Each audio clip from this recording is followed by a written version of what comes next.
ಸ್ಥಗಿತಗೊಂಡಿದ್ದಂತಹ bike ಆಂಬ್ಯುಲೆನ್ಸ್ಗಳು ಈಗ ಮತ್ತೆ ಬೆಂಗಳೂರಿಗೆ ಬರ್ತಾ ಇದೆ. ಬೆಂಗಳೂರಿನಲ್ಲಿ ಮತ್ತೆ ಬರುತ್ತೆ ಬೈಕ್ ಆಂಬ್ಯುಲೆನ್ಸ್. ಅದನ್ನ ಕ್ಯಾನ್ಸಲ್ ಮಾಡಲಾಗಿತ್ತು, ಸ್ಥಗಿತಗೊಳಿಸಲಾಗಿತ್ತು. ಈಗ ಮತ್ತೆ ಅದಕ್ಕೆ ಚಾಲನೆ ಕೊಡ್ತಾರಂತೆ. ನಿರ್ವಹಣೆಯ ಕೊರತೆಯಿಂದಾಗಿ ಬೈಕ್ ಆಂಬ್ಯುಲೆನ್ಸ್ ಸ್ಥಗಿತಗೊಂಡಿತ್ತು. ಮೇಂಟೈನ್ ಮಾಡೋಕ್ಕಾಗ್ತಾ ಇಲ್ಲ. ಎಮರ್ಜೆನ್ಸಿಯ ಸಂದರ್ಭದಲ್ಲಿ ರೋಗಿಗಳಿಗೆ ತ್ವರಿತವಾಗಿ ಚಿಕಿತ್ಸೆಯನ್ನು ಕಲ್ಪಿಸುವುದಕ್ಕೆ ಈ ಬೈಕ್ ಆಂಬ್ಯುಲೆನ್ಸ್ ನೆರವಾಗುತ್ತೆ. ತಮಿಳುನಾಡು, ಮಹಾರಾಷ್ಟ್ರದಲ್ಲಿ ಆಂಬ್ಯುಲೆನ್ಸ್ಗಳ ಕಾರ್ಯನಿರ್ವಹಣೆ ಆಲ್ರೆಡಿ ಆಗ್ತಾ ಇದೆ.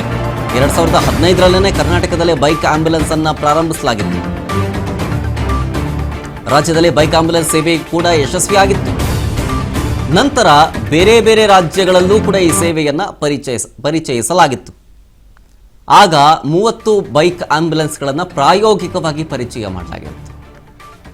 ಆದರೆ ಅದನ್ನು ನಿರ್ವಹಣೆ ಮಾಡೋಕ್ಕಾಗಲಿಲ್ಲ. ನಿರ್ವಹಣೆಯ ಕೊರತೆಯಿಂದಾಗಿ ಬೈಕ್ ಆಂಬ್ಯುಲೆನ್ಸ್ ಅನ್ನು ಸ್ಥಗಿತಗೊಳಿಸಲಾಗಿತ್ತು.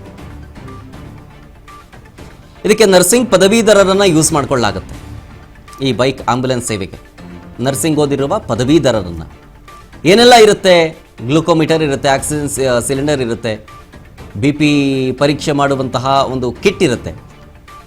ಅಪಘಾತ, ಹೃದಯಾಘಾತದ ವೇಳೆ ತ್ವರಿತ ಚಿಕಿತ್ಸೆಯ ನೆರವು ಸಿಗುತ್ತೆ. ಬ್ಯಾಂಡೇಜ್ಗಳು, ಜೀವರಕ್ಷಕ ಔಷಧಿಗಳು ಹಾಗೂ ಉಪಕರಣಗಳು ಎಲ್ಲವೂ ಕೂಡ ಈ ಬೈಕ್ ಆಂಬ್ಯುಲೆನ್ಸ್ನಲ್ಲಿ ಸಿಗುತ್ತೆ. ಇದಿತ್ತು, ನಿರ್ವಹಣೆ ಮಾಡೋಕ್ಕಾಗಲಿಲ್ಲ ಅಂತೇಳಿ ಕ್ಯಾನ್ಸಲ್ ಮಾಡಿದ್ರು. ಈಗ ಮತ್ತೆ ಇದಕ್ಕೆ ಚಾಲನೆ ಕೊಡ್ತಾರೆ ಕರ್ನಾಟಕದಲ್ಲಿ. ಇದಕ್ಕೆ ಸಂಬಂಧಪಟ್ಟಂತೆ ಒಂದು ಪೋಸ್ಟರ್ ಅನ್ನು ರಿಲೀಸ್ ಮಾಡಲಾಗಿದೆ. 100 ಬೈಕ್ ಆಂಬ್ಯುಲೆನ್ಸ್ಗಳ ಕಾರ್ಯಾಚರಣೆ ಮಾಡುತ್ತೆ.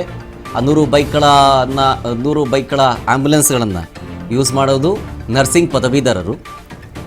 ಏನೇನಕ್ಕೆ ಯೂಸ್ ಆಗುತ್ತೆ ಅಂತಂದರೆ, ಆಕ್ಸಿಡೆಂಟ್ ಆದಂಥ ಸಂದರ್ಭದಲ್ಲಿ, ಹಾರ್ಟ್ ಅಟ್ಯಾಕ್ ಆದಾಗ ತ್ವರಿತಗತಿಯಲ್ಲಿ ಚಿಕಿತ್ಸೆಯನ್ನು ನೀಡುವ ಕೆಲಸಗಳನ್ನು ಈ ಬೈಕ್ ಆಂಬ್ಯುಲೆನ್ಸ್ ಮಾಡುತ್ತೆ.